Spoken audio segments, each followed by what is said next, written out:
Empresas, jefe administrativo y financiero de la Asociación de Productores de Biocombustibles del Ecuador. Tiene 10 años de experiencia en administración de empresas, análisis financiero y biocombustibles, como parte del Plan Nacional de Biocombustibles del Ecuador. La máster Gabriela Castillo Macías, máster en Ciencias Ambientales de ESPOL, directora de Ambiente en el Gobierno Autónomo Descentralizado del Cantón Jipijapa y coordinadora de Calidad Ambiental en el Ministerio de Ambiente en años anteriores. Es también consultora ambiental acreditada por el Ministerio de Ambiente, asesora ambiental de grandes, medianas y pequeñas empresas a nivel nacional con 12 años de experiencia. Es importante mencionar que los ponentes autorizan publicar su imagen y opiniones brindadas en este conversatorio para ser transmitidas por redes sociales. Nos acompaña también en calidad de moderador Steven Márquez de la Plata, estudiante de Ingeniería Mecatrónica, presidente del Club de Debate y Oratoria Argumentum en el periodo 2021-2022 y director del Campeonato Mundial Universitario de Debate en Español 2021. Adelante, Steven. Muchas gracias, María Isabel. Buenas noches a todos. Soy Steven Márquez de la Plata y hoy tengo el honor de poder dar paso a este evento, a este conversatorio sobre una de las preguntas de la consulta popular del 20 de agosto, que es: ¿está usted de acuerdo con que el gobierno ecuatoriano mantenga el crudo del ITT, conocido como Bloque 43, indefinidamente bajo el subsuelo? En el cual tendremos que responder sí o no, y este conversatorio tiene el objetivo de básicamente informarnos para el día de las elecciones. También está dirigido a toda la comunidad universitaria, y ahora lo que vamos a proceder a hacer es explicarles un poco cómo va a estar estructurado el cronograma de este conversatorio. Tenemos 3 bloques. En el primer bloque vamos a tener una introducción por parte de los conferencistas invitados, en el que por 3 minutos cada uno va a poder dar su opinión general de esta consulta popular. Luego de esto tendremos la discusión de los ejes. El día de hoy contamos con 4 ejes importantes, el cual es economía en el mercado de biocombustibles, conservación y biodiversidad, gestión ambiental y petróleo. Dentro de estos 4 ejes vamos a estar discutiendo varias preguntas que fueron hechas por ustedes, los miembros de la comunidad universitaria, para que puedan resolver todas sus dudas. Pero por último, también tendremos un bloque de preguntas del público, los cuales nos podrán hacer por medio del en vivo en Instagram y se resolverán al final de los 2 primeros bloques. Entonces, como primer punto, vamos a ir por la introducción por parte de los conferencistas invitados. En este caso, me gustaría invitar al máster Carlos León para que pueda dar inicio. Tiene 3 minutos. Buenas noches con todos. Un gusto compartir con ustedes, un gusto saludarlos, un gusto que me hayan invitado a este tipo de conferencias. Me parecen que son conferencias muy necesarias e importantes para la coyuntura, no solo nacional, sino también mundial. Actualmente vemos cómo el clima es muy, digámoslo así, errático. Voy a hablar en mis términos, no soy ecologista, como ya saben, soy economista, pero el clima es un tema que obviamente está en boca de todos en los últimos, voy a atreverme a decir, 50 años. Ha venido siendo un tema importante en la agenda política mundial, y creo haber leído no hace más de 2 o 3 semanas que muchos sectores en el mundo, muchas regiones en el mundo, tuvieron los climas más cálidos o las temperaturas más altas históricas registradas. Entonces, creo que, repito, es algo muy importante el comenzar a compartir información que tenga que ver con este tipo de situación en el clima, energías, producción, economía, y sobre todo que todo eso tiene una afectación directa a la sociedad, ¿no? La pregunta que vamos a contestar el día domingo parece ser muy sencilla, es decir, está planteada de una manera muy sencilla, ¿no? ¿Sí o no quieren que el petróleo se quede debajo de la tierra? Pero justamente en este tipo de conversatorios es donde vamos a tratar de usar un poco qué significa el responder sí o qué significa responder no. Creo que es importantísimo. Soy desconocedor, como les digo, de los temas ambientales, de biología y demás. Ya les hablaré un poco del tema en el que yo más me relaciono, que es el tema de los biocombustibles. Pero a mi consideración creo que va a ser muy importante compartir con ustedes toda esta información y cada uno saque sus conclusiones para que eventualmente puedan responder a esta pregunta con la mayor conciencia posible, ¿sí? Entonces, en ese sentido, vuelvo a agradecer por la invitación que me han hecho y estoy dispuesto a compartir con ustedes un poco la experiencia que tengo en el mercado de los biocombustibles en el Ecuador, ya que básicamente he estado en el desarrollo desde sus inicios hasta el día de hoy en el tema de biocombustibles. Así que nuevamente agradezco y quedo atento a cualquier interrogante o pregunta. Muchas gracias, Máster Carlos. En este caso continuamos con el Máster Julián Pérez. Bueno, buenas noches con todos. Y bueno, nuevamente también gracias por la invitación y por la organización.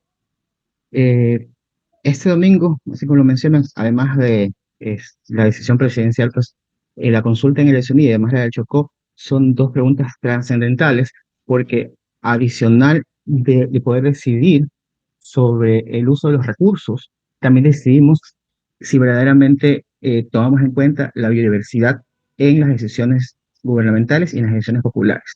Ecuador es uno de los países más diversos del planeta. De hecho, está entre los primeros puestos. No solamente el Yasuní, por cierto. Como han de saber, Ecuador como tal tiene una gran riqueza en biodiversidad, tanto de flora como de fauna, en todas sus regiones, y eso es importante considerarlo. Y Yasuní, a pesar de que, como mencionaron en la introducción, es una de las áreas con mayor riqueza, es solo una pequeña parte del todo, y yo creo que es un primer paso para empezar a tener una transición de la explotación de recursos no renovables a recursos renovables. Sin embargo, también creo que la pregunta en el momento actual tiene que ser tomada con pinzas, y eso es también algo que creo que discutirlo un poco entre todos, porque hay ciertas condicionantes que tal vez no se adecúen al momento y que se los tiene que revisar desde varios aspectos, tanto de impactos ambientales como de impactos de la biodiversidad, además de condiciones económicas. Entonces hay ciertas cosas que no quedan claras y que quedan en el aire al momento de responder por el sí o por el no, en ambas condicionantes. Entonces hay que tener mucho cuidado, y en ambas cosas se pierde y se gana. Entonces tenemos que ver cuál queremos decidir. Perfecto, muchas gracias, Máster. En este caso continuamos con la Máster Gabriela Castillo. Bueno, buenas noches a todos. Asimismo, pues un agradecimiento por la invitación, y también quiero felicitar a la academia por también esta iniciativa muy importante, y sobre todo pues justo el tema de mantenernos informados, no solamente en el contexto de la ciudadanía, sino también en el contexto empresarial, en el contexto público-privado, y pues así pues tomar una mejor decisión en base a esta pregunta que acarrea también una reflexión importante, y también la disyuntiva desde siempre en mantener ese equilibrio entre las actividades humanas, los impactos que generan estas actividades, el tema económico, el tema también de protección de recursos naturales, y hasta dónde va ese equilibrio, hasta dónde llega el tema de realizar bien las cosas, hablando de sostenibilidad, hablando también de la parte, justo también lo decía Julián, evaluar varias aristas en donde se tiene que ver también una inversión, y también las actividades como tal, sin y sobre todo también la innovación que para eso también es muy importante, esta parte académica, porque tenemos que también dejar de depender del petróleo y mirar hacia nuevas fuentes, hacia nuevos mercados. Ya aquí también está un compañero en el tema de biocombustibles, en otras clases de inversión, porque el petróleo no va a ser para siempre. Entonces, felicitar nuevamente pues esta clase de iniciativas. Gracias. Continuamos con el Máster Freddy Carrión. Muchas gracias. Buenas noches con todos. Un gusto saludarlos. Primero quiero agradecer también por la invitación al capítulo estudiantil de la carrera de Biología.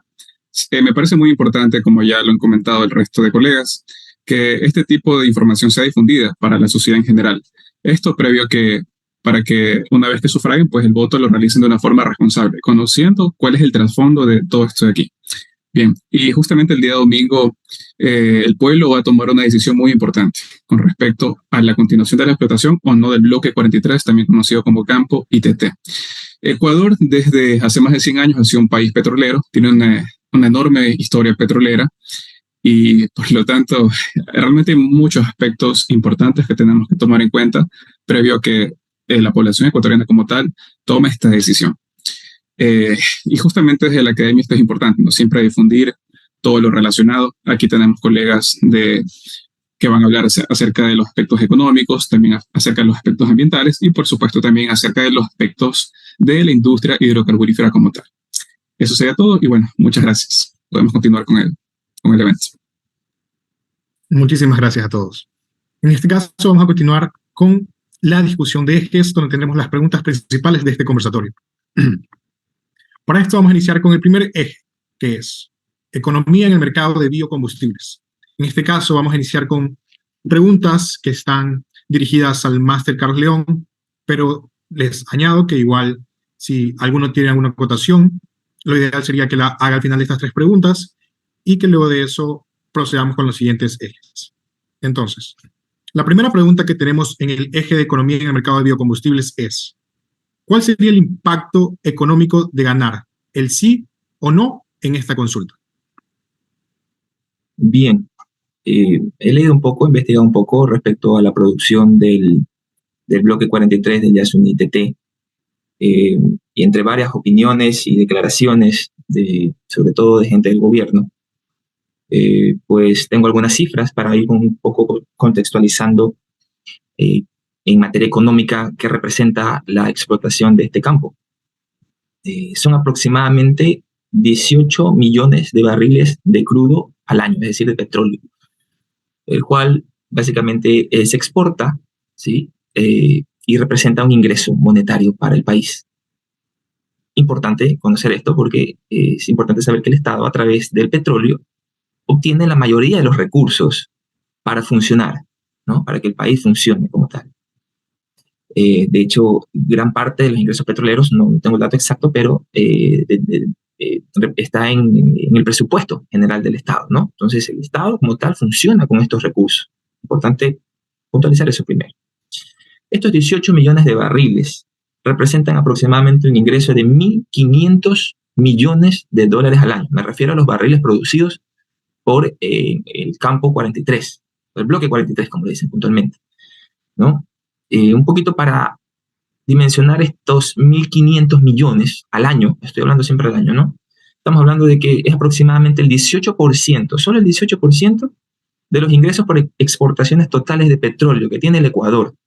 Entonces, podemos cerrarlo en un 20%, siempre vamos a depender de los precios del petróleo, y por lo tanto, esos ingresos pueden variar, pero podemos cerrarlo en un 18 al 20%. Ya podemos ir pensando entonces que no es un número insignificante. Un 20% de los ingresos petroleros es un número importante, por lo tanto, un número que importa a los políticos, a los gobernantes y al Estado como tal.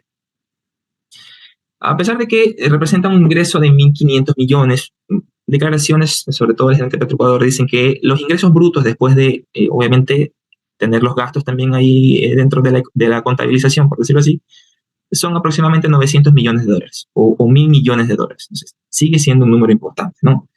De hecho, uno de los argumentos en contra del no, es decir, de seguir explotando el Yasuni TT, es que es un campo sumamente eficiente, así lo llamo, en términos económicos. De hecho, estimaciones a 20 años de ganar el sí, es decir, de que se deje el petróleo debajo de la tierra, se estima que el Estado podría perder aproximadamente 16.000 millones de dólares en 20 años. Un número sumamente importante. Pero, bueno, eso representaría en términos económicos el que gane el sí o el no.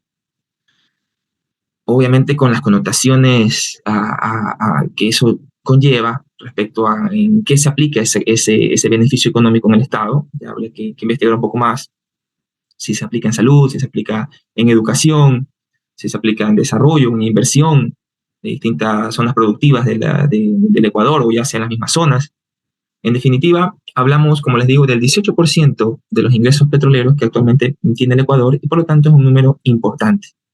Eso como para responder la primera pregunta. No sé si tienen alguna otra duda o sobre pregunta de eso, ¿no?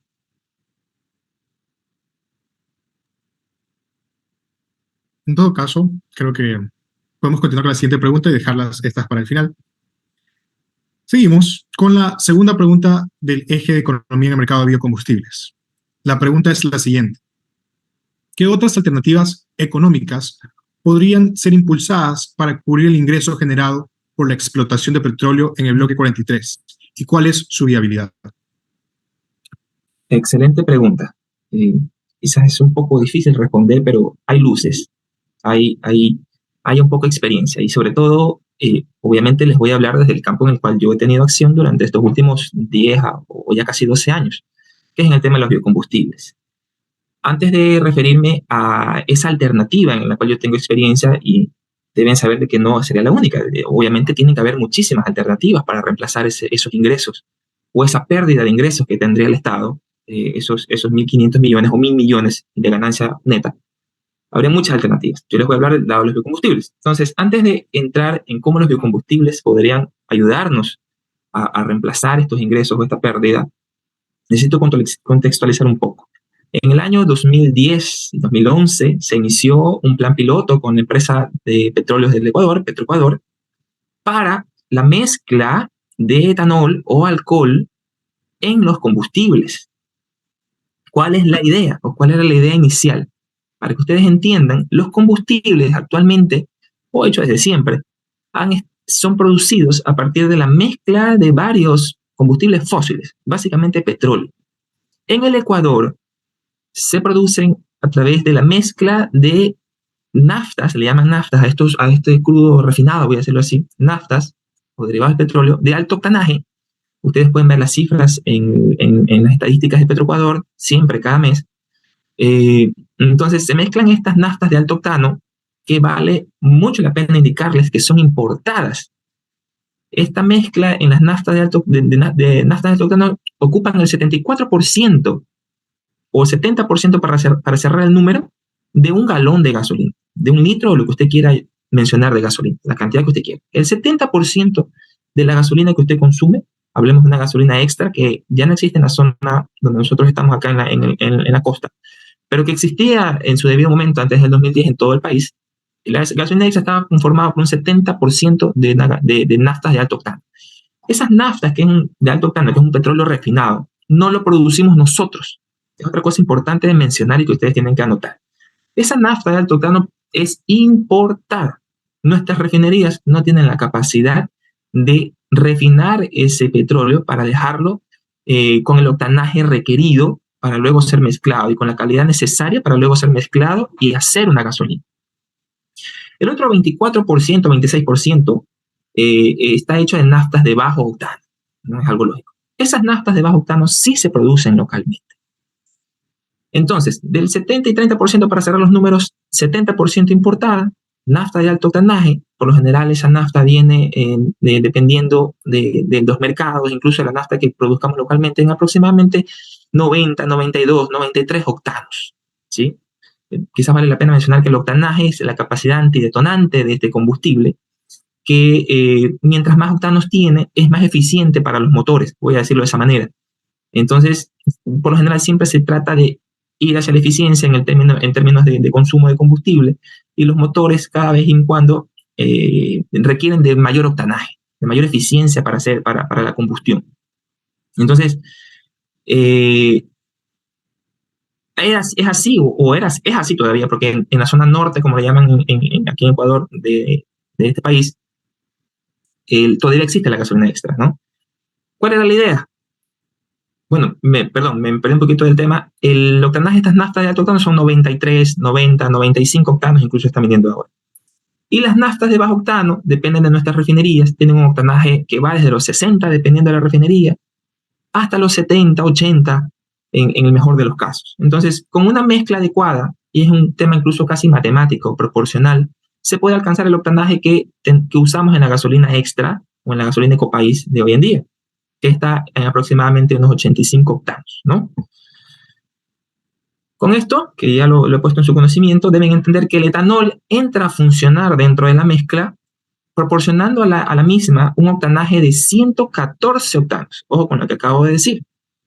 El etanol, por no entrar en tecnicismos, tiene un octanaje de 114, es decir, mucho más que incluso la nafta de alto octano importada, ese 70% de los componentes de la gasolina. Interesante. Es por eso que no es cosa de otro mundo, sino de muchos países vecinos y muchos países avanzados, el uso de biocombustibles, en este caso el etanol, para la mezcla con combustibles fósiles para producir gasolinas. Es obvio que la producción de etanol, dependiendo también de la materia prima que se utilice, como caña de azúcar, maíz, sorgo, entre muchas otras variedades de componentes biológicos, obtiene incluso beneficios ambientales importantes, porque no se trata de un combustible fósil, se trata de un combustible renovable, de una energía renovable. Como nosotros lo solemos decir, incluso la gasolina se puede sembrar básicamente en este país, ¿no? Y de hecho se hace en muchas partes del mundo, se puede sembrar. Entonces es un tema que en términos de, que ustedes conocen más, sobre todo en términos de CO2 equivalente, es muy eficiente, es mucho más eficiente. En términos energéticos también, respecto a la cantidad de energía que uno consume y respecto a lo que uno produce, es mucho más eficiente el producir etanol a partir, sobre todo de la caña de azúcar, que es la materia prima que utilizamos aquí en nuestro país. La entrada del etanol a esta mezcla de combustibles modifica la mezcla, porque como ustedes pueden entender ya, 114 octanos aportan bastante a la mezcla. Entonces va a ser más fácil con esos 114 octanos llegar a los 85 que necesitamos para tener la gasolina extra o ecopaís, ¿no? La inclusión del 10% de etanol en una mezcla puede permitirnos dejar de utilizar hasta un 15 a 18% de las naftas de alto octano. Ojo con lo que acabo de decir, no es un tema proporcional, no es que yo meto uno y saco uno, no. Meto uno de etanol y saco proporcionalmente más, ¿sí? Del otro combustible fósil que estaba utilizando. Y aquí ya vienen los datos. Una vez contextualizado esto, quizá un poco de historia es que tienen que conocer que desde el año 2010 hasta la actualidad, el plan de biocombustibles en el país ha ido creciendo poco a poco, a la par de la producción de caña de azúcar y de etanol en el país, para comenzar a mezclar el etanol en la gasolina. Hoy en día, desafortunadamente, no hemos crecido como lo esperábamos. Estamos mezclando aproximadamente el 3% de etanol en la gasolina que ustedes consumen, la gasolina ecopaís, ¿sí? Y eso obviamente ha traído beneficios importantes en términos económicos, en términos del costo de la gasolina como tal. Hay que entender que también el etanol se le vende al Estado a un precio básicamente fijo desde el año 2016, ¿sí? Y ese precio está regulado bajo un decreto ejecutivo, un decreto que el presidente hizo en su debido momento, el presidente Rafael Correa. Ese precio, es decir, si ustedes analizan la estadística, ha sido el precio primero estable y más barato, octano por octano, respecto a los otros componentes, a estas naftas de bajo octano o de alto octano que se utilizan en las mezclas. Entonces es importante también mencionar esto porque la mezcla del etanol no solo trae beneficios ambientales importantes, sino también económicos importantes para el Estado, al proporcionarle ahorros por utilizar, obviamente, en la mezcla un componente de menor costo, ¿sí? Y además de eso, lo más importante, no solamente es generar ese ahorro en el costo per se del galón o del litro de combustible, sino el generar el ahorro de divisas. Lo que les acabé de decir hace un momento es muy importante. El 74% de esa gasolina era importada. Imagínense la cantidad de dólares que enviábamos afuera para traer esa nafta. Y que aún lo hacían, sobre todo en la zona norte del país, ¿no? Deben entender que en una economía dolarizada, donde no existe, que no tenemos nuestra propia moneda política, monetaria, es importantísimo mantener los dólares dentro de la economía para que la economía como tal funcione, ¿sí? Nosotros no imprimimos nuestros billetes son los dólares, no tenemos esa política monetaria, no podemos jugar con devaluaciones o inflaciones y demás a través del Estado, y por lo tanto nuestro comercio internacional depende, ¿sí?, de primero ser eficientes, teniendo moneda en la economía para justamente buscar esa eficiencia y poder ser competitivos. Asimismo, como les dije que no es proporcional el reemplazo del etanol por las naftas del octano, por lo tanto tampoco es proporcional el ahorro en salida de divisas que ocurre cuando mezclamos etanol en la gasolina. Porque si nosotros le metemos a la mezcla 114 octanos, dejamos de utilizar las de 95 en mayor medida, en mayor proporción. Para darles números ya un poco más aterrizados, la mezcla de 10% de etanol en la gasolina, solo el 10%, ojo que países vecinos como Colombia y tienen legislaciones que les permiten mezclar hasta el 15%, Perú también, ni hablar de Brasil, el mayor productor de etanol del mundo actualmente, mezcla hasta el 27% de sus gasolinas con etanol. Entonces imagínense los beneficios que pueden gozar esos países.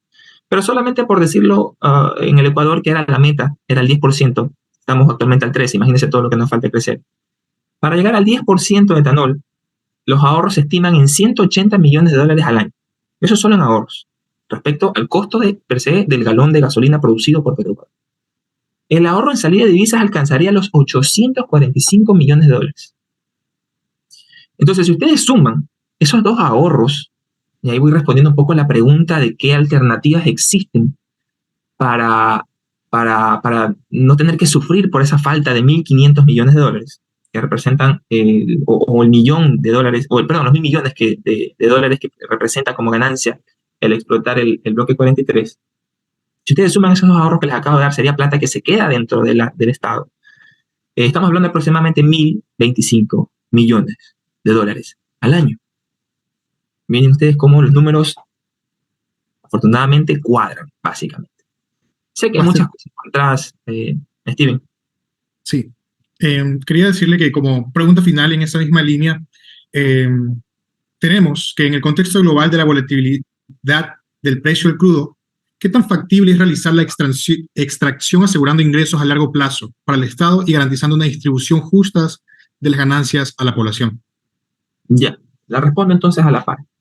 Entonces, les decía que los ahorros podrían representar aproximadamente $1.000 millones al año. Tema importantísimo. Obviamente, para alcanzar ese 10% de etanol en la mezcla habría que hacer inversiones importantes.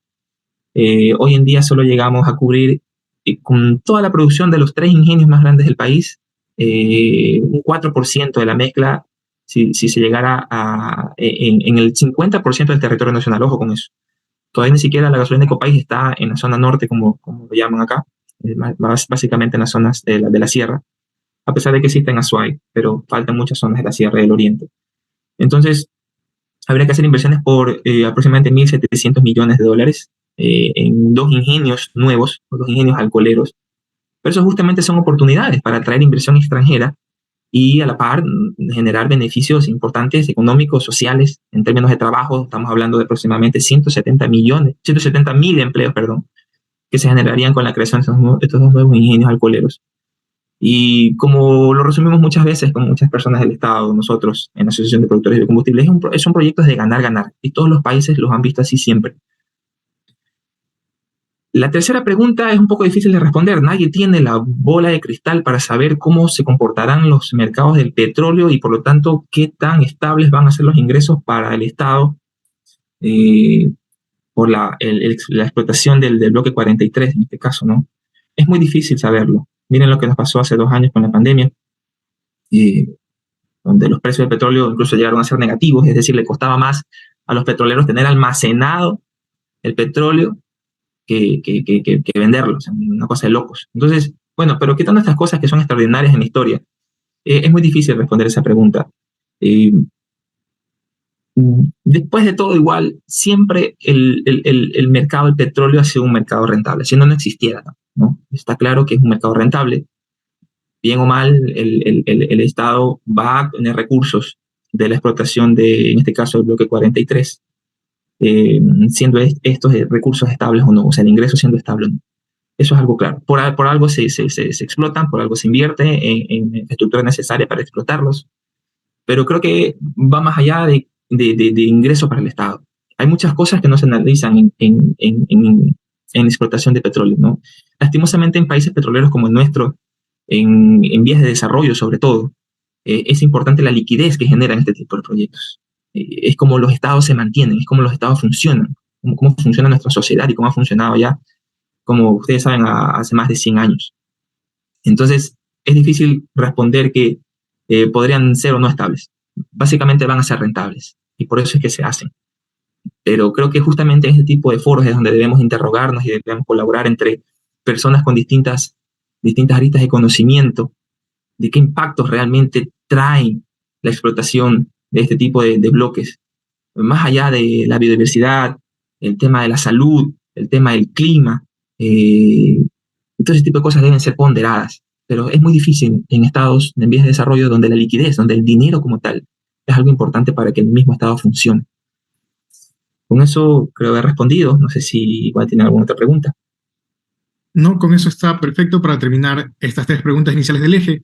Igual, para terminar este mismo, podríamos también dar paso a que la máster Gabriela o el máster Frey, si tiene alguna acotación, podrían hacerla ahora.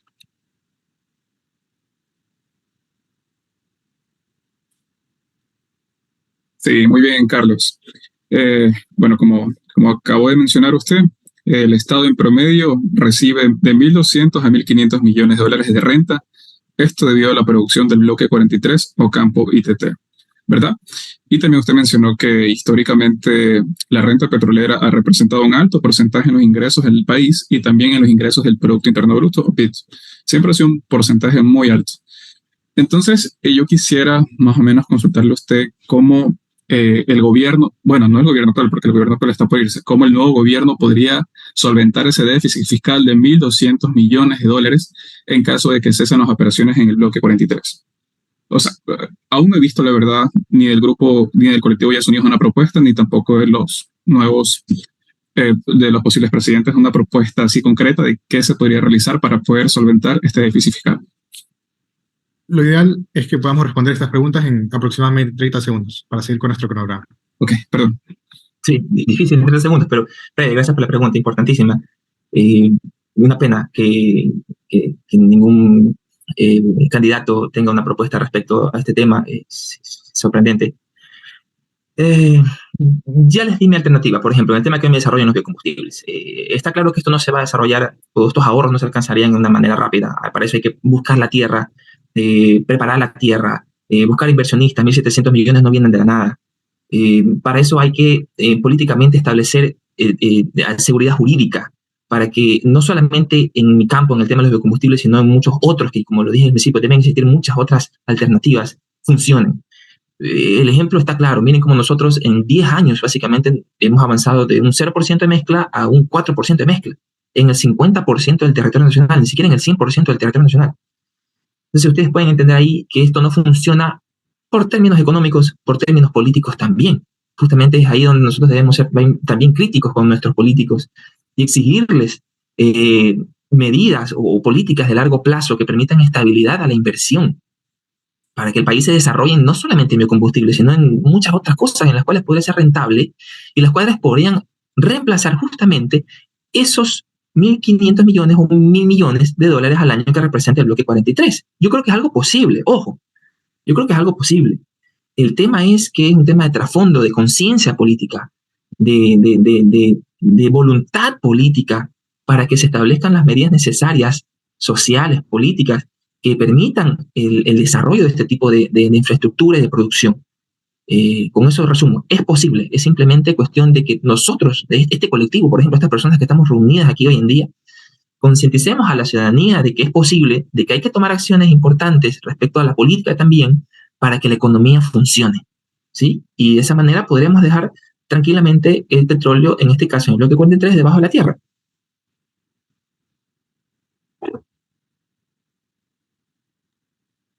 Perfecto. Luego de estas interacciones del bloque o eje número 1 de economía en el mercado de biocombustibles, vamos a proceder en este caso con el segundo eje que teníamos preparado, en este caso el de conservación y biodiversidad. Antes de continuar, me gustaría hacer un recordatorio a todos los conferencistas de que tienen aproximadamente de 3 a 4 minutos para responder cada una de las preguntas para seguir con nuestro cronograma. Asimismo, en el punto de las interacciones, lo ideal es que se pueda hacer una pregunta, algún argumento nuevo, y luego de este se pueda responder en un aproximado de 30 segundos. Entonces, continuamos con este eje de conservación y biodiversidad. En este caso nos va a ayudar el máster Julián Pérez. Y la primera pregunta dice así: los medios de comunicación suelen destacar la riqueza de la biodiversidad del Yasuní, pero muchas veces omiten las cifras puntuales. Según estudios científicos, ¿cuál es una cifra estimada de especies de flora y fauna en esta región? ¿Cuántas de estas se podría decir que son endémicas?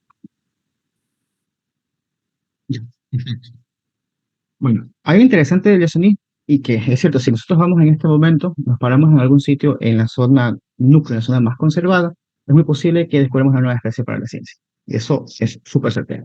Entonces, verdaderamente estimar el número de especies totales es muy complicado. Es más, a nivel del mundo, los científicos no tienen idea en realidad de cuántas especies hay. Sin embargo, también es cierto de que por el momento, por lo menos en un estudio recopilatorio que se obtuvo en el 2010, se sabe de que dependiendo del grupo de estudios hay una diversidad bastante diferente. Ahora, anecdóticamente, antes de entrar en cifras, deben saber de que la diversidad y la riqueza del Biosini no se toma en cuenta con mucho criterio hasta más o menos los años 90, en donde irónicamente, justamente por la apertura de una carretera para explotación petrolera, se comenzó a entender en un estudio para rescate de flora que justamente el Yasuní tiene una riqueza espectacular. Entonces, en esta área se conocen al menos 150 especies de anfibios, es decir, ranas, y más o menos 121 especies de reptiles. Ojo, estoy hablando de un estudio en particular publicado en el 2010 por Bass y colaboradores en la revista PLOS ONE. Los números pueden cambiar en realidad y estoy seguro que actualmente hay más especies, han pasado 13 años. De aves, 596 especies, mamíferos entre 169 y 204 especies, peces entre 382 y 499 especies, y plantas entre 2.704 y 4.000 especies. Ahora, ¿por qué en algunos números se refieren a un rango? Pues porque este estudio se basó en hacer cuadrantes, y en estos cuadrantes pues, se realizaron estimaciones basadas en estadísticas. Entonces, los números en algunos casos no pueden ser exactos precisamente por estos detalles, pero con estas estimaciones pues se entiende que estamos hablando de precisamente miles de especies en esta área. Y de esto, si hablamos de endemismos, tenemos que hablar de endemismos regionales. ¿Por qué? Porque son especies que se encuentran, que son endémicas en esas zonas de la Amazonía. En esta publicación se conoció que hay 20 especies de anfibios endémicos, 19 especies de aves endémicas, 4 especies de mamíferos endémicos y entre 400 y 700 especies de plantas endémicas regionales. Entonces, los números en realidad, en términos de diversidad, también son bastante importantes e interesantes. Y justamente esto es lo que resalta la importancia de la conservación de la biodiversidad en esta área. Perfecto. Tenemos una siguiente pregunta dentro de este mismo eje que dice, ¿cuál sería el impacto en la biodiversidad de ganar el sí o el no en la consulta? Ya, la verdad es que esa pregunta en general me la he hecho verdaderamente desde que empezó el tema de la consulta popular. En un principio, hace 10 años atrás, yo voté, o sea, yo firmé justamente para que se dé la consulta. Obviamente pensaba que era una idea bastante importante, pero actualmente no estoy seguro en realidad si es que es una buena idea. Y yo creo que independientemente de que gane el sí o el no, el gran perdedor en sí es la biodiversidad. Y te lo pongo por qué. Voy a ser bastante pragmático en este asunto. Este, ya hay explotación petrolera, obviamente. Ya hay impactos. Ya hay vías. Ya hay pozas petroleras. Entonces, en este momento, el impacto de la biodiversidad ya existe. Se produce, por ejemplo, por el caso del aspecto de la carretera, algo que se conoce como efecto borde, lo que implica de que además del impacto directo producido por la carretera, existen impactos indirectos asociados al ruido, por ejemplo, y a la tolerancia que tenga la biodiversidad a ese ruido. Hay estudios que demuestran que, por ejemplo, las aves tienen una tolerancia, pero toleran el ruido o empiezan a tolerar el ruido a partir de 2 kilómetros alejados de estas zonas. Es decir, y que verdaderamente el efecto puede ser bastante significativo. Ya, ahora, ¿qué pasa si gana el sí? ¿O qué va a pasar si gana el sí? Que es una de las preocupaciones que tengo.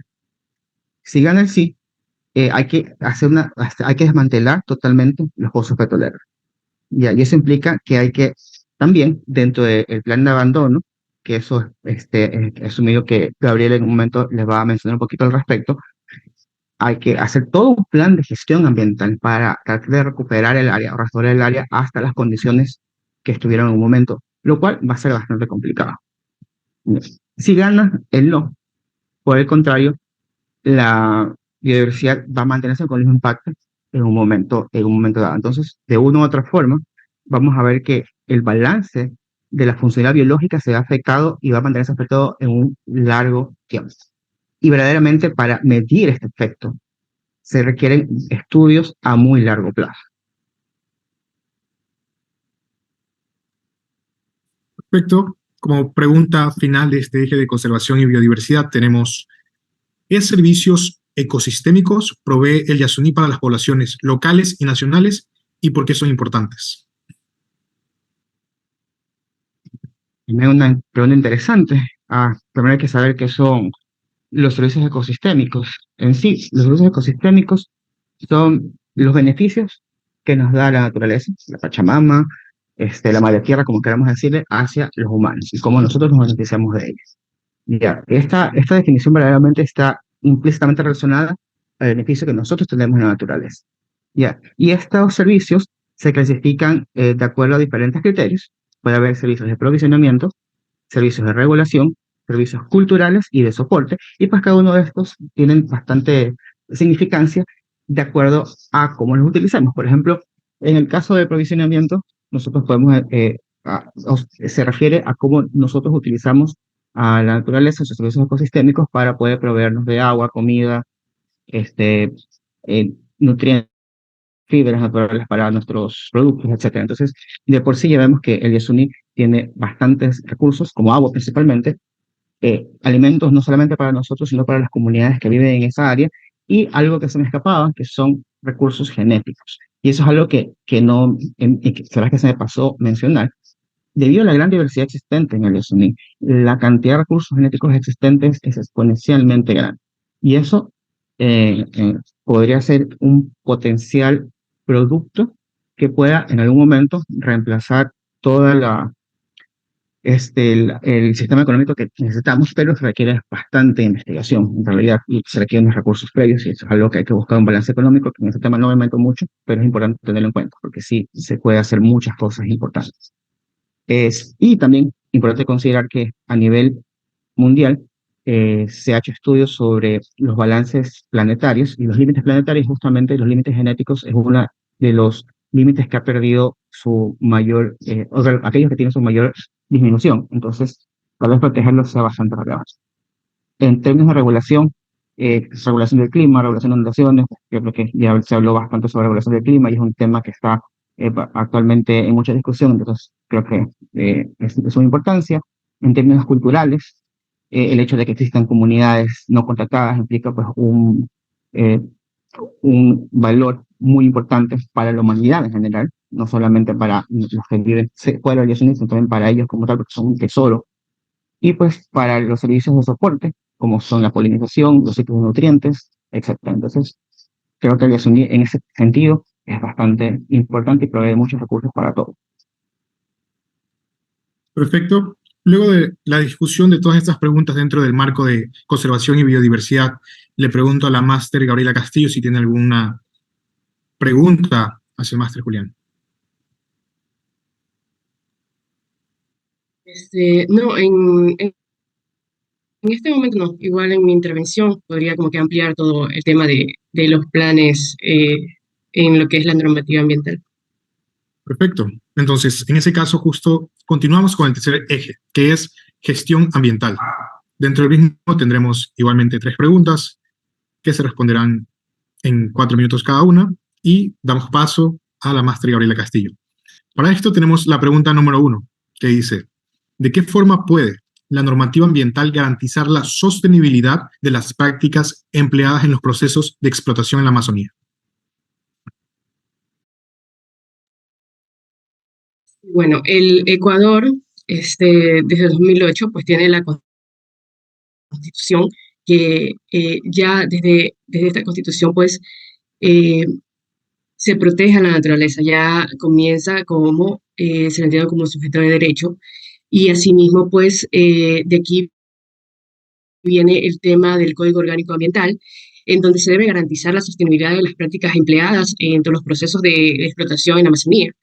Y también que se considere pues, los objetivos del Estado para garantizar sobre todo un desarrollo equitativo, solidario y con responsabilidad en el manejo de los recursos. Asimismo, pues estos cuerpos legales también deben de garantizar no solamente en esta actividad, sino en todas las actividades que generen un impacto ambiental.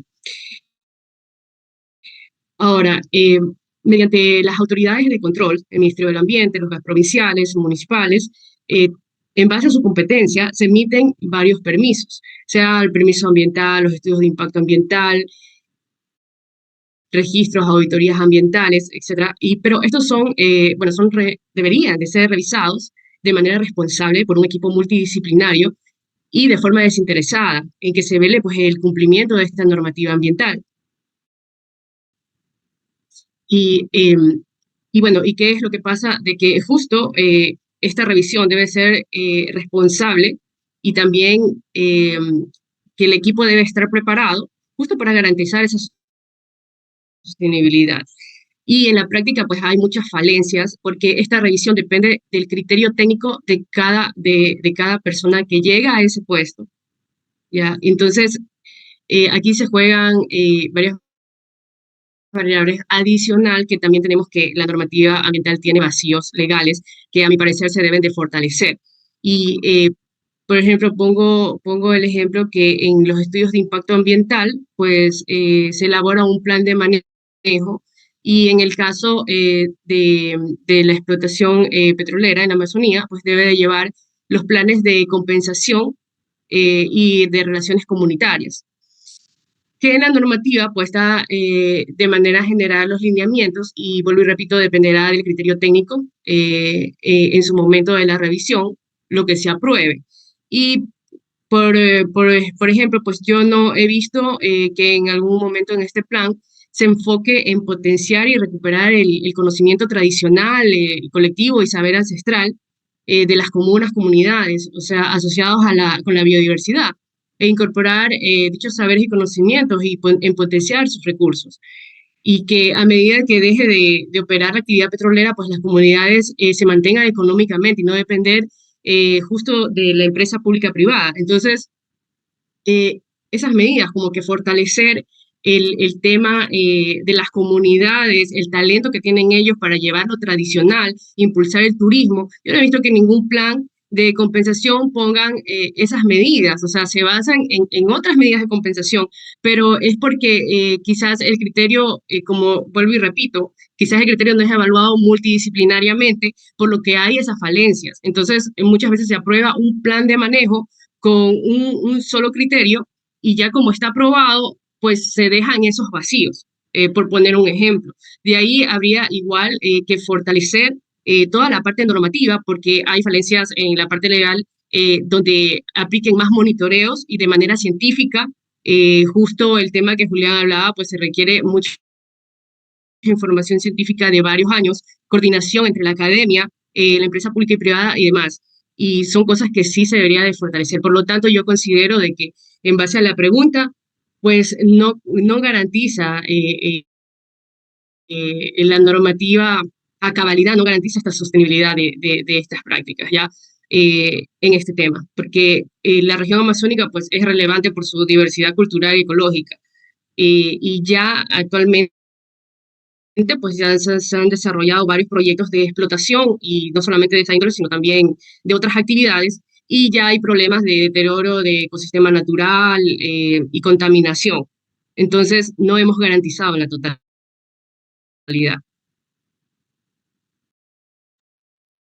Perfecto. Continuamos con otra pregunta que es, ¿cómo se asegura la soberanía y garantía de derechos de las comunidades en aislamiento voluntario en caso de continuar con la explotación del bloque 43?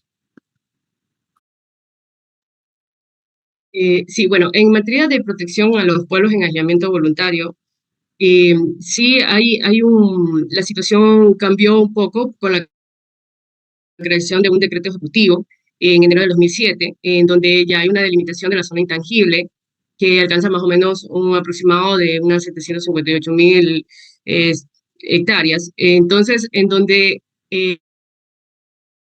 ya está, o sea, hablada a perpetuidad a todo tipo de actividad extractiva. Sin embargo, de este tema de los ingresos públicos producto de la explotación petrolera, pues deberían mejorar las capacidades estatales y condiciones ¿para qué? Para impulsar el Estado plurinacional e intercultural, fortaleciendo así el sistema de garantías y medidas cautelares para permitir que los pueblos justo que están en esta área, pues en aislamiento voluntario puedan mantener esa existencia a través del tiempo, en ejercicio pleno de su libertad. Pero en la práctica esto tampoco se está cumpliendo en su totalidad. Entonces, sí se necesita un mayor, muchas veces está la normativa, pero no hay un seguimiento y una implementación idónea en este caso. Entonces, también está en riesgo el tema de las comunidades. O sea, si realmente se declara de interés nacional la propuesta de extracción del crudo, o sea, del bloque 43 en el Parque Nacional Yasuní, pues considerado como parte de Reserva Mundial de la Biosfera y territorio intangible de pueblos en aislamiento, o sea, solo puede justificarse en el hecho de que la finalidad que se persiga sea muy superior a la necesaria afectación que se deberá hacer, o sea, a la naturaleza y al derecho del medio ambiente sano. Y sobre todo esto es en las inversiones de los recursos extraordinarios que deberían de servir para el cumplimiento de objetivos a largo plazo, ya en lo que es el temas como políticas de Estado y cuyos resultados realmente haya beneficio en las presentes y futuras generaciones. Entonces, claro que aquí también es un poco delicado topar este tema, pero también es importante el tema de fiscalización, de veeduría ciudadana y sobre todo el tema de que alguien fiscalice y haga seguimiento a los casos de corrupción, ¿ya? Porque aquí también, o sea, ¿de qué sirve de que el país tenga económicamente todo ese dinero cuando se está empleando mal, ¿ya? Cuando ahí también hay, de esto casi nadie habla, pero es la realidad. O sea, ahí también muchas veces hay intereses de por medio que no sabe dónde exactamente, si se hace un contrato, dónde se van dejando las cosas, ya, hasta que salga, y si realmente va el monto total al arca del Estado. Y asimismo, si esos recursos se están utilizando realmente para la sostenibilidad de nosotros. O sea, hablando de naturaleza, no es que nosotros estamos apartados de la naturaleza, nosotros somos parte de la naturaleza. Entonces, si esos recursos no los usamos bien, en este momento a nivel nacional, ya han pasado 10 años desde que se hizo la pregunta y hemos avanzado en saneamiento, hemos avanzado en todo el tema de desechos, de responsabilidad extendida, de economía circular, o sea, se ha avanzado, pero a nivel, tenemos descargas de problemas de alcantarillado, problemas de botaderos, muchas veces todas estas descargas ocasionan bastante contaminación, ya tenemos construcción en áreas marino-costeras, entonces estos fondos no se están utilizando bien. Si dijeran que estuviéramos mejor, incluso en pobreza estamos peor, en inseguridad, todo está peor que hace 10 años, y ¿de qué nos ha servido todo ese dinero que supuestamente en 10 años hemos recolectado? Entonces, lastimosamente, todo el dinero que se ha truncado, o sea, se ha manejado mal. Y yo creo que sí es importante hacer esta reflexión y que esta transición de ver nuevas oportunidades, o sea, que sirva esta pregunta para ver nuevas oportunidades de mercados de bonos verdes, bonos azules, de comparar la normativa ambiental internacionalmente para ver, para dejar de depender del petróleo. Esto va a pasar, ¿no? O sea, en algunos años ya no vamos a tener cómo explotar el petróleo. Entonces, tenemos que ya entrar en esta transición y ser pensantes en qué estamos ocupando todos esos fondos y tener una entidad que también haga seguimiento a todos los actos para que no, para controlar también el tema de la corrupción y aplicar las medidas de ley a todos los implicados. Justo creo que respondió una de nuestras terceras preguntas dentro de este eje de gestión ambiental, pero para extenderla un poco más, dice, ¿se han realizado análisis de riesgo o estudios de contaminantes en el sector del Yasuní para garantizar que las operaciones no representen un riesgo de contaminación? ¿Y cómo afectarían estos contaminantes a las poblaciones humanas y los ecosistemas? Bueno, en lo que respecta en el sector, pues los GAS provinciales sí deben de mantener estudios anuales cerca del bloque 43.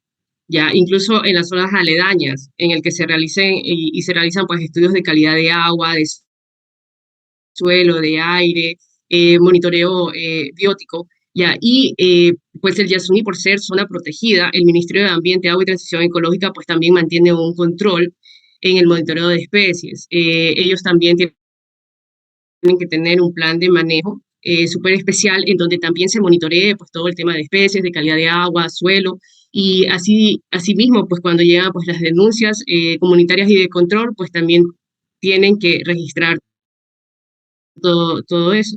Adicional, pues también hay un colectivo de geografía crítica de Ecuador en lo que es la deforestación que se ha realizado en el bloque 43 ITT, que representa una variable de afectación del territorio por la deforestación causada por la infraestructura. Ese también es un estudio y bueno, como indicaba, pues hay también estudios científicos de investigadores de la academia, colectivos. Muchas veces lo que hace falta es recopilar toda esta información y realmente analizarla en coordinación de todas las entidades. Lo que ocurre a veces es que una entidad hace un estudio por un lado, la otra entidad por otro lado, y no se llega como a una buena coordinación de información y a una buena data. Sin embargo, pues al ser un área súper importante, pues sí se requiere de sabiduría y de ese asesoramiento científico de controlar que los monitores se estén haciendo bien y que no sean tampoco manipulados. Y que asimismo, pues esto pues, como Julián explicó, pues todo es muy importante, pues la participación de la academia y de la investigación y científico y en la innovación y todo, eh, monitoreos en varias épocas. A veces nomás se hace un monitoreo por año cuando se tiene que ver todo el tema de época lluviosa, época seca y hacer todos los análisis estadísticos correspondientes. Entonces, eso un poco. Existen estudios, sin embargo, necesitamos sentarnos, analizarlos y expandirlos más. Perfecto. Para terminar con este tercer eje de gestión ambiental, le pregunto al máster Carlos si tiene alguna acotación al respecto. Y luego al máster Julián. Solo se me ocurriría preguntarle algo a Gabriela, desde el ámbito donde ella se desarrolla, si cree que los gobiernos autónomos descentralizados pudieran aplicar, por decirlo así, reglamentos o normativas que terminen efectivamente en la preservación de zonas como el de Suní o en proyectos que de una u otra forma beneficien el medio ambiente. Me pregunto esto porque en términos, por ejemplo, de combustibles, en este caso nosotros dependemos de decretos ejecutivos y obviamente después de eso de leyes que dependen de la asamblea. Entonces es un tema bastante complicado. En definitiva, me pregunté si ella cree que los cantones como tal, las alcaldías como tal, pudieran aplicar normativas importantes para desarrollar temas importantes sobre el cuidado medioambiental. Sí, bueno, muy importante la pregunta también, porque aquí toca un pilar fundamental que también es la decisión política. Lastimosamente, tiene que haber esa decisión política de realizar las cosas y tener también ese criterio ambiental a nivel político, porque creería que también eso nos ha retrasado bastante. Muchas veces las cabezas no tienen ese criterio ambiental y eh, los fondos van para cualquier actividad menos la parte ambiental, cuando debería ser el pilar fundamental. Y a veces es porque dicen, ay, es que no, la ciudadanía no ve una obra, ¿ya? Entonces, no ve o sea, ve la obra, perdón, pero no ve lo ambiental que se está realizando, ¿ya? Entonces, por eso ellos lo que más quieren ganar es votos. Sin embargo, lo que usted dice sí es algo primordial que desde los municipios se impulsen las ordenanzas. Hay muchas falencias, hay ordenanzas antiguas que incluso están en Sucres, ¿ya? Y que por ser autónomos, pues a veces ni siquiera se revisa, y ahí es donde también entra la ciudadanía, que tiene que también exigir que se hagan las ordenanzas y sobre todo actualizar si es que están muy antiguas, porque cada día tenemos que innovar, cada día es el tema de la transición de llevar más, y sobre todo en biocombustibles. Yo no he visto ninguna ordenanza en ese tema, hasta el momento no lo he visto para nada.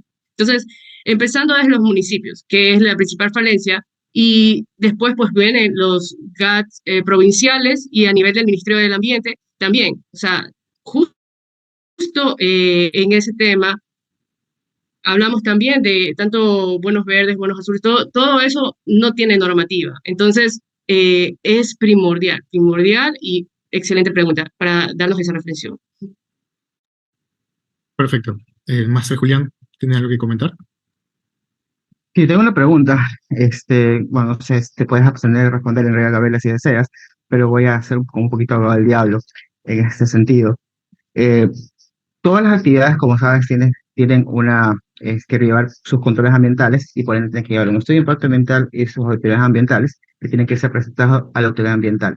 En este caso, pues también, en el caso de ITT, ya tiene algunos años de operación, pues tienen que haber tenido sus respectivos informes ambientales, auditorías ambientales en realidad. Y estuve revisando, la verdad, previamente a este conversatorio y no encontré en realidad en ningún área donde están subidos estos informes. No sé si estará en algún otro lado. Yo como ciudadano estoy amparado en el Código Orgánico del Ambiente dentro de los mecanismos justamente de control ambiental. ¿Dónde puedo solicitar esta información? Porque el Ministerio me los tendría que dar. ¿O cómo los puedo solicitar tú como exfuncionaria del Ministerio del Ambiente? ¿O como exfuncionaria de control ambiental? Sí, bueno, esa clase de información debería de ser pública, debería de estar colgada y socializada en una página donde se pueda acceder fácilmente, ¿ya? Y imagínate, si tú no tienes acceso, imagínate las comunidades o donde no llega el internet, cómo se socializa esto, ¿no? Entonces, es importante. Para poder igual acceder, si no hay ningún mecanismo, pues se tiene que solicitar. Y la autoridad debe de responder dando las copias. Las copias de lo que tú solicites como información. Y esto también igual está respaldado, pues, por la ley de acceso a la información pública, en donde ellos te tienen que contestar en 10 días la solicitud y que puede ser justificada la demora por ABC y unos 5 días más, pero ellos tienen que responder y no te pueden negar esa información. Todo ciudadano lo puede realizar, puede hacer una carta solicitando esa clase de información en todo proyecto ambiental y sobre todo pues ahora estamos también pasando por temas de la consulta ambiental en todo el tipo de proyectos ambientales, en los estudios de impacto ambiental, que también la Corte Constitucional pues ha dado un fallo en donde le pide al Ministerio del Ambiente una nueva normativa para todo el tema del proceso de participación social y de la consulta social, pero bueno, ese es otro tema. Pero sin embargo, el Ministerio ya tiene una nueva normativa que aún así, pues la Corte Constitucional le ha puesto un freno a eso y bueno, todavía creería que ese podría ser el próximo debate y el próximo conversatorio porque también es extenso. Pero sí, Julián, sí se lo puede solicitar. Perfecto, muchas gracias. Entonces, Gracias. para continuar con este conversatorio tenemos el último eje, petróleo, que nos puede dar una nueva perspectiva de todo lo hablado hasta ahora. En este caso nos va a ayudar el máster Freddy Carrión y la primera pregunta dice así: ¿cuáles son los procedimientos y tecnologías que utilizan para avalar la sostenibilidad de las prácticas de extractivismo empleadas en el ITT? Ok, muy buena pregunta. Esta pregunta la resolveré con algunos puntos. Primero que nada, quiero mencionar que el espacio, el área ocupada dentro del Parque Nacional Yasuní es menos del 0.01%. El Parque Nacional Yasuní como tal tiene un área aproximada de más de 1 millón de hectáreas, ¿verdad? En el 2013 se le concedió, bueno, se le permitió al Estado o a la compañía petrolera Petroecuador que pueda explotar el 1 por 1000 de toda esta área, que esto era alrededor de 1030 hectáreas. Sin embargo, en el 2018 hubo una consulta popular para disminuir el área de explotación, y esto se redujo aproximadamente a 300 hectáreas. Y hoy en día, hasta la fecha, hasta agosto del 2023, solamente se han ocupado 80 hectáreas de todo el área, que esto es equivalente a un porcentaje menor al 0.0% de todo el área del Parque Nacional Yasuní. Eso por un lado. Bien, por otro lado también la compañía Petrocor, que es la compañía encargada de la operación de este bloque, ha ejecutado varios mecanismos ambientales, varios mecanismos de prácticas ambientales. Ha implementado alrededor de 140 salvaguardas ambientales. Esto igual es información pública. Y estuve conversando con un ex viceministro de Energía y él me comentó que eso regulaban desde el ministerio a través también del MAE, del Ministerio del Ambiente. Esto en cuanto al cumplimiento de las salvaguardas ambientales que tiene que implementar la compañía Petroecuador. Ya, ahora en cuanto a la tecnología implementada dentro del bloque, todos los pozos perforados hasta la fecha son pozos direccionales. ¿Qué son pozos direccionales? Son pozos que ocupan muy poco espacio en superficie. En total se han perforado alrededor de 240 o 250 pozos en todo el bloque desde el año 2016 que empezaron las operaciones, y estos pozos como tal están dentro de 12 plataformas, en donde cada plataforma contiene alrededor de 20 pozos. Y como mencionaba, son pozos direccionales, es decir, cada plataforma ocupa alrededor de 0.2 hectáreas en superficie. Es un espacio muy pequeño en relación a lo que se ocupaba antes, me refiero a los años 70, a los años 80, a los años 90, y esto es como parte del estado del arte de la ingeniería de perforación utilizada a nivel mundial dentro de la industria petrolera. Esto empezó a inicio de los 2000 y por lo tanto, como mencionaba, dentro del bloque 43 todos los pozos son direccionados. Por lo tanto, el impacto en superficie es mínimo, ¿verdad? Ya. Asimismo, también quería mencionar que la tubería utilizada desde la central de procesos tipo TINI, que es la planta que procesa los fluidos producidos en el ITT, en este caso procesa el crudo producido, el gas producido y el agua producida. Bien, la tubería conectada desde esta central hasta Edén Yuturi, que es el bloque 12, está 1.5 metros enterrada. Esto con la finalidad de evitar posibles derrames, y la distancia que está enterrada es de alrededor de 85 kilómetros. Esto desde la central de procesos tipo TINI hasta Edén Yuturi, que está también en la provincia de Orellana, y luego desde Edén Yuturi esta tubería se dirige hasta la central Amazonas para conectarse con el OCP, para que posteriormente pues, sea transportada hasta el terminal Balao en Esmeraldas. Eso básicamente es lo que quería comentar en cuanto al proyecto, a la historia del proyecto y también en cuanto a la tecnología utilizada. Y bueno, para finalizar, algo también muy importante. Hoy en día que hablamos mucho del término sostenibilidad, justamente hoy en día se está produciendo ya petróleo o se está intentando producir petróleo de una forma mucho más sostenible. Hay proyectos como los CCS o CCUS. CCS en inglés significa CCUS sería Carbon Capture, Utilization and Storage, que sería captura de carbono, utilización y almacenamiento. Estos proyectos como tal se los empezó en Noruega. Noruega es uno de los países quizás más verdes, pero asimismo uno de los países pioneros en producir petróleo de forma sostenible, dado que es el país que produce más petróleo en Europa. Bien, entonces estos proyectos lo que buscan es capturar carbono, no solamente de fuentes relacionadas a facilidades petroleras, sino también capturar carbono de otras áreas que contaminan muchísimo, como son las plantas cementeras, como son las industrias del acero, también las refinerías y, por supuesto, otro tipo de industria, ¿no? Entonces, la finalidad de este tipo de proyectos es capturar el carbono, básicamente dióxido de carbono, transportarlo y almacenarlo en reservorios depletados, que en este caso serían yacimientos petroleros que ya no tienen la energía necesaria para seguir produciendo. Pero, por otro lado, asimismo, el dióxido de carbono al mismo tiempo puede ser utilizado para aumentar la producción de petróleo. Entonces, si nos damos cuenta, aquí estaremos viendo un ganar-ganar, tal como se lo hacen en la teoría de juegos. ¿Por qué?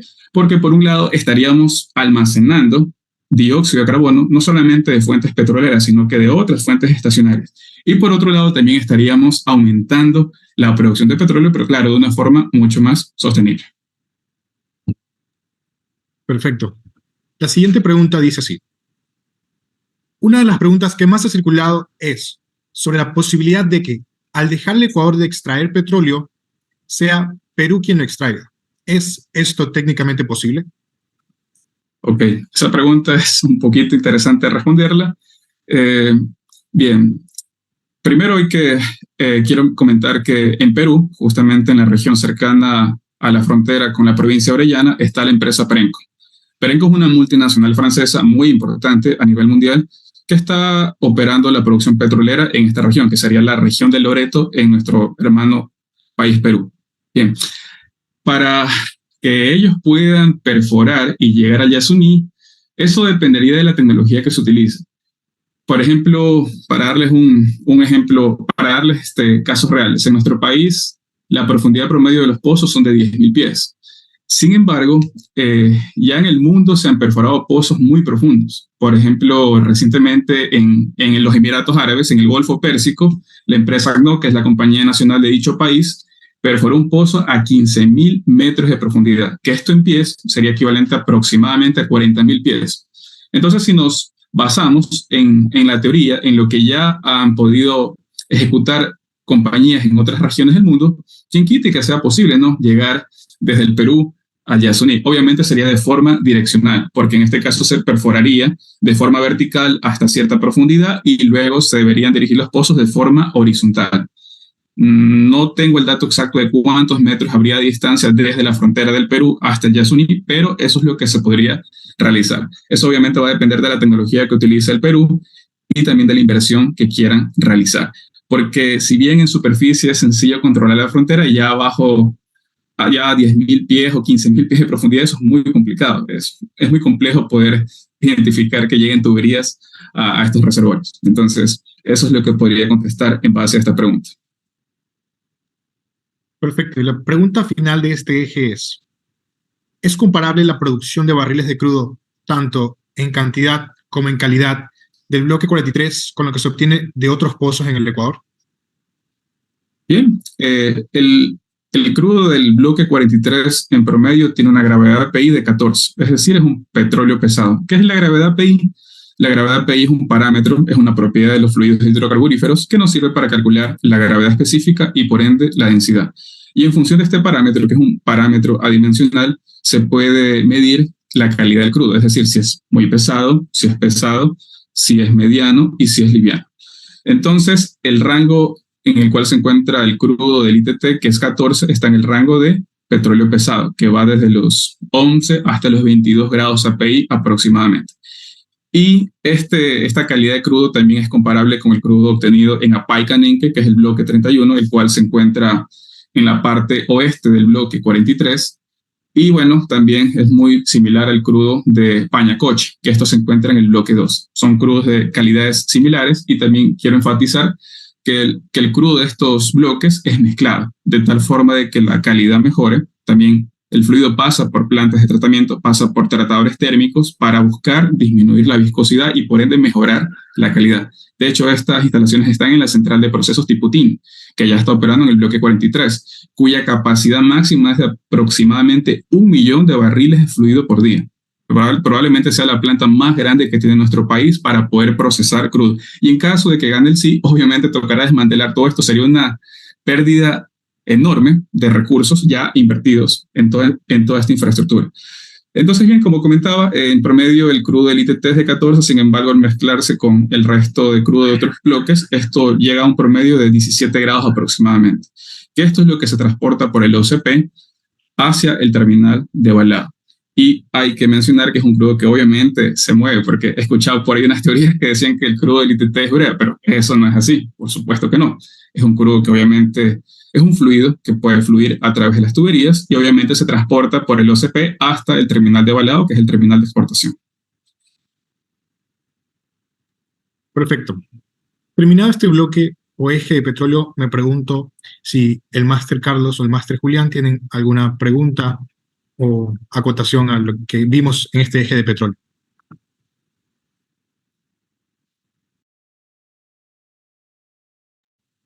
Una pregunta, Master Freddy. Entendería entonces que mientras más ligero es el petróleo, es de mejor calidad. Y en ese caso, ¿qué tanto se evalúa o vale o gana en valor mientras más ligero es el petróleo? Un poquito para si nos puede explicar eso. Gracias, Master. Sí, por supuesto. Muy buena pregunta, Master Carlos, y sí es verdad. A ver, mientras mayor es el valor de la gravedad API, es más ligero el crudo. Y eso es lo que ocurre, por ejemplo, con el crudo Oriente, que es el crudo obtenido del bloque 60, que es el campo Auca. del campo Sacha o el bloque 61, que sería el campo AUC. Sí, es verdad, mientras mayor es la gravedad PI, es más ligero el crudo. Sin embargo, el hecho de que tengamos petróleo pesado, eso no implica que no se lo pueda producir, y tampoco implica que no se pueda obtener renta a partir de esta calidad. Obviamente el coste de producción va a ser un poquito mayor, porque al ser más pesado, el proceso es un poco más tedioso, toca realizar más inversión, pero se lo puede hacer. Hay países líderes en producción petrolera que tienen petróleo pesado. Por ejemplo, Canadá, en la región de Alberta, eso está en la parte norte de Canadá. Lo mismo ocurre en Estados Unidos, en California, en Texas. Son países líderes en producción petrolera que no tienen un petróleo de tan buena calidad como lo tuvo alguna vez el Ecuador en Santa Elena, en el campo Gustavo Galindo específicamente, y tampoco es un petróleo de tan buena calidad como lo tienen los países árabes. Sin embargo, se lo puede producir, ¿no? Y se puede obtener renta a partir de este recurso energético. Perfecto. Ya, yo tengo una pregunta. Bueno, respecto a, previo a la explotación del ITP-43, se hizo un estudio de viabilidad técnica con otras posibles opciones a la zona donde fue instalada esta planta. Y continuando con esta pregunta de la planta que mencionaste sobre la viscosidad, en caso de que gane el sí, creo que sabemos que hay una altísima probabilidad, técnicamente o ingenierilmente, hay la posibilidad de transportar la planta, desmantelarlas y transportarla a otro lado, porque ingenierilmente yo creo que eso sería posible y habría un costo adicional al respecto. ¿O crees que sería factible? Bien, parte de la planta probablemente sí se la pueda reutilizar, pero por ejemplo la tubería está enterrada, así que eso va a ser chatarra. Asimismo hay, perdón, hay recipientes como separadores, hay plantas deshidratadoras de gas, plantas de endulzamiento de gas, que seguramente va a ser muy complicado que se las pueda transportar. El desmantelamiento va a ser muy costoso, altamente costoso. Y aparte de eso, el plazo que se le daría al Estado y a la empresa es de 1 año, lo cual es técnicamente imposible. Esto podría ser posible en mínimo 3 años, para poder realizar todo esto de aquí. Ahora, algo que también quería acotar: en caso de que gane el sí, obviamente el Estado perdería alrededor de 1.200 millones anuales, cuya proyección de aquí en 20 años sería aproximadamente 13.000 billones de dólares. Por lo tanto, a pesar de que esto es una especulación, seguramente, ¿qué va a pasar? Va a ser muy probable que se eliminen subsidios de los combustibles, ¿verdad? Podrían alzarse los precios. ¿Y quiénes van a ser los afectados? Aparte de las personas que perderían empleo en el sector. Nosotros mismos. Todos creo que tenemos vehículos, por lo tanto, si aumentan los precios, nosotros vamos a ser directamente afectados. ¿Ya? Eso por un lado. Seguramente también podrían aumentar otros impuestos. Por lo tanto, si bien es importante informar, también es importante que seamos muy responsables con lo que nosotros sufragamos el día domingo. Porque personalmente yo considero que esta consulta solamente tuvo que haber estado para la región aledaña al campo, o por último para la provincia de Orellana, tal como se lo está haciendo con el Chocó Andino en Quito. Pero fue un grave error que lo hayan puesto para todo el país, porque hay muchas personas que no saben que hay consulta popular, y mucho peor, que ni siquiera han visto la pregunta. Por lo tanto, el día domingo se van a topar con esa sorpresa y no sabrán qué votar, porque no saben de esto. Eso para finalizar. Mil disculpas que me extendí un poquito. Perfecto. Con esto damos por terminado la discusión de todos los ejes, de los 4 ejes discutidos en este conversatorio. Y por último tenemos solo las preguntas del público, en este caso los estudiantes, que nos pudieron hacer por medio del en vivo de Instagram. Estas preguntas también están dirigidas a cada uno de los ponentes, tenemos una para cada uno, y las compartimos a continuación. Tenemos la primera, para la máster Gabriela. ¿Qué relación tienen los subsidios con la explotación petrolera?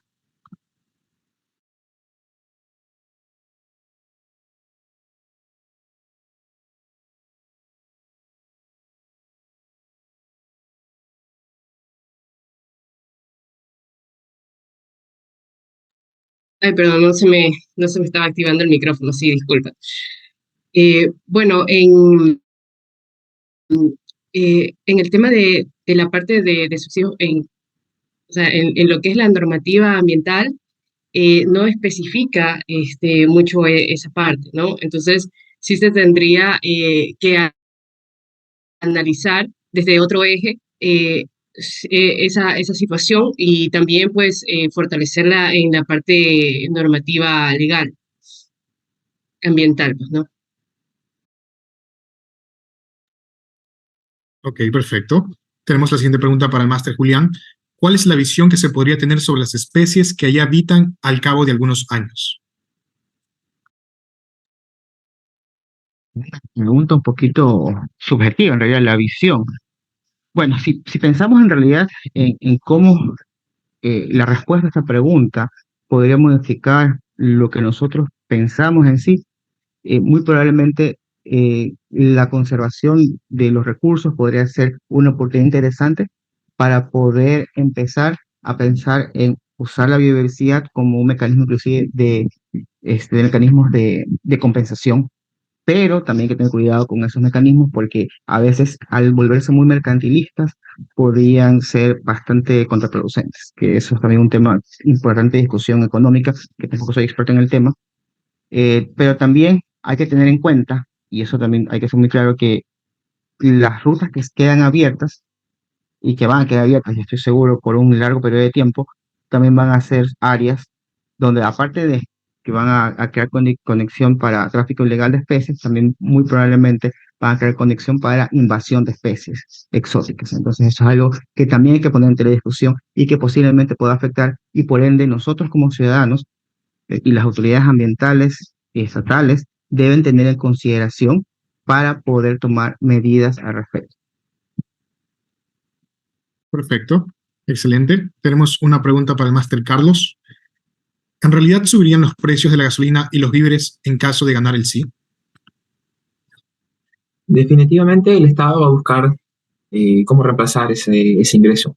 Y uno de los peligros que puede ocurrir, ya se lo mencionó aquí, creo que lo dijo el máster Freddy, es que el Estado deje de subsidiar combustibles. Es algo lógico. Entiéndase que el subsidio es simplemente, si al Estado le cuesta, voy a poner un ejemplo, 5 producir un galón de gasolina y lo vende a 4, entonces subsidia 1, ¿no? Entonces ese es un subsidio como tal. Obviamente, al momento de tener ese ingreso en el campo, 43 va a buscar de dónde hacerse con un ahorro, de dónde no gastar dinero y va quizás a ver la salida de ese problema a través de la eliminación de subsidios. Perfecto. Tenemos una última pregunta, pero les recuerdo a todos los oyentes que las preguntas que no sean respondidas en este conversatorio, pues tendrán la página de la Sociedad de Biología de la SPOL, en la cual se irán respondiendo a lo largo de la semana. Tenemos la última pregunta para el máster Freddy, que dice: ¿esa área ocupada únicamente se refiere al lugar de operación en explotación o también incluye el espacio ocupado por las tuberías de transporte?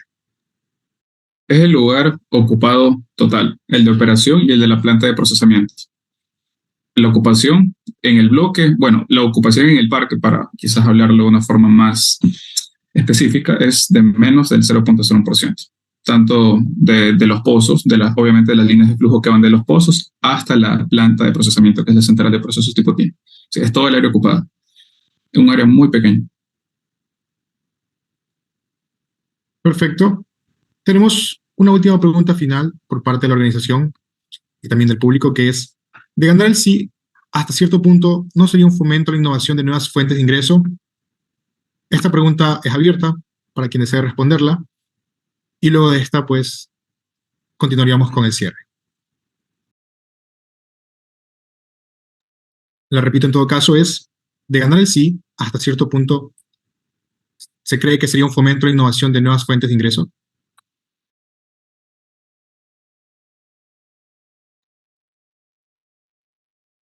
Que nadie quiere responder esa pregunta. Es también bastante importante. Creo que todos tenemos opiniones medias divididas al respecto, porque en realidad depende individualmente de cada uno o sea, de las personas, de los ecuatorianos individuales y también como sociedad y como gobierno. O sea, tiene muchas implicaciones a diferentes niveles. Sí, o sea, como yo lo mencioné al principio, es una oportunidad, sí. Hay muchas oportunidades en realidad en todos lados, pero depende de nosotros si queremos realmente tomar la oportunidad o dejarla ahí. Por mi lado, creo que hay otras alternativas que darían un incentivo al cuidado medioambiental, ¿no? Y otras cosas que se pueden hacer sin afectar gravemente la economía de este país, que podrían incentivar a temas medioambientales importantes. Pero es un tema muy complejo, ¿no? Es un tema muy complejo porque de grano en grano de arena se hace la playa. Entonces, o sea, entonces es importante dar el mensaje, pero a la vez también es importante también dar el primer paso. Siempre va a ser importante el primer paso. Pero eso no necesariamente va a generar un incentivo. O sea, hay que trabajar de manera mucho más amplia a través de la sociedad, a través de la política, para dar incentivos reales a la protección del medio ambiente. Entonces, es complicada la pregunta, pero va a depender de los criterios de cada persona. Bueno, de mi parte, bueno, concuerdo con mi compañero, pues es un poco compleja, tiene cierta la complejidad de la pregunta. Sin embargo, yo pienso que de manera personal, desgraciadamente, la humanidad, la mayoría de la humanidad, no digo que todos, pero casi siempre reaccionan con una obligación, ¿ya? Y creo que se ha hablado ya en años anteriores de crear nuevas fuentes, desde que se inició la pregunta hace 10 años y todavía no damos el paso. Entonces, yo sí pienso que se necesita como que esa mano dura y esa obligación para poder dar ese paso, porque si no nos vamos a quedar en que sí, que ya lo vamos a hacer, ya lo vamos a hacer, y así se va dando vueltas, vueltas, vueltas, y no. Entonces, yo sí creo que si gana el sí, va a ser como que esa parte de mano dura para realmente analizar, porque lastimosamente se toman las decisiones cuando ya uno está en riesgo o está ahorcado, por decirlo así. Entonces, cuando estas medidas y todo se pudo haber tomado ya en años anteriores y ir direccionándonos en esa dirección, pero lamentablemente no se ha hecho. Es algo, un criterio personal. Sí, bueno, innegablemente estamos en un proceso de transición y hay que tomarlo como tal. La transición energética va a ser un hecho, pero eso hay que tomarlo de forma progresiva, de forma responsable. Los europeos obviamente son los que más promulgan la transición energética hacia las energías renovables, pero lastimosamente ustedes, supongo que todos nos hemos dado cuenta que las energías renovables no tienen un porcentaje muy bajo de eficiencia energética de lo que pueden producir los recursos fósiles, al menos de momento. Probablemente aquí en 20 o 30 años lo puedan hacer. Por eso es que yo digo que la transición tiene que ser de forma responsable. Si bien mi área es la parte petrolera, obviamente yo también estoy muy interesado en todo lo que es el recurso energético, ya sea el recurso renovable y el recurso no renovable, pero asimismo estoy consciente de que esta transición tiene que ser progresiva, no puede ser de inmediato. Por eso es que los europeos dependen mucho del gas ruso. Y bueno, hoy en día también dependen del gas del Caspio que viene de Turkmenistán, que pasa por Turquía por un gasoducto gigante, es un proyecto que está por empezar, producto macro. Y asimismo los europeos dependen mucho del gas del Mar del Norte, de Noruega. ¿Por qué creen? Porque obviamente es muy complicado hacer esa transición de una forma inmediata. Y asimismo, hoy en día la industria petrolera, pues, está muy relacionada con la digitalización. Aparte de la descarbonización, también está el tema de la digitalización. Hoy en día muchas compañías aplican todo lo que es la inteligencia artificial, todo lo que es la ciencia de datos para tomar decisiones mucho más rápido, ¿no? De tal forma de que el impacto operacional sea menor que en años anteriores. Entonces, bueno, eso quizás como palabra final es la pregunta un poquito compleja de responderla y quizás yo creo que cada colega pues le respondió en función de su criterio y también en función de su expertise, ¿verdad? Perfecto. Muchas gracias. Agradezco a cada uno de los másters por la participación de estos espacios académicos en pro del desarrollo del pensamiento crítico para momentos tan determinantes para nuestra sociedad. En este caso, Melanie va a continuar con el cierre. Y nuevamente, gracias a todos los oyentes por estar conectados.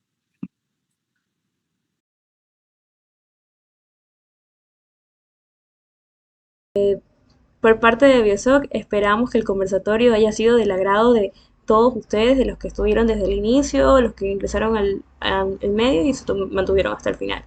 En general de todos. Gracias por su participación, su asistencia y el interés que han tenido en este conversatorio. Esperamos que pues haya servido para disipar las dudas que se tienen sobre esta pregunta que nos vamos a encontrar en la consulta popular de este domingo 20 de agosto en las elecciones, ¿no? Con respecto a las preguntas, estas van a ser las preguntas que no fueron respondidas por los ponentes, hechas por el público. Vamos a intentar responderlas en las historias de la página de Biosoc y las preguntas van a ser respondidas por los mismos ponentes y nosotros vamos a encargarnos de simplemente ponerlas en las historias para que todos ustedes las vean. Así que los invitamos a mantenerse en contacto con nosotros, a seguirnos y a estar atentos de las publicaciones. Asimismo, este conversatorio fue grabado y va a ser subido en la página de Instagram o en alguna otra. Ya les vamos a avisar específicamente en qué medio. Y eso. Entonces, muchas gracias a todos por haber participado y recuerden que un voto informado es un voto responsable. Muchas gracias. Tengan buena noche.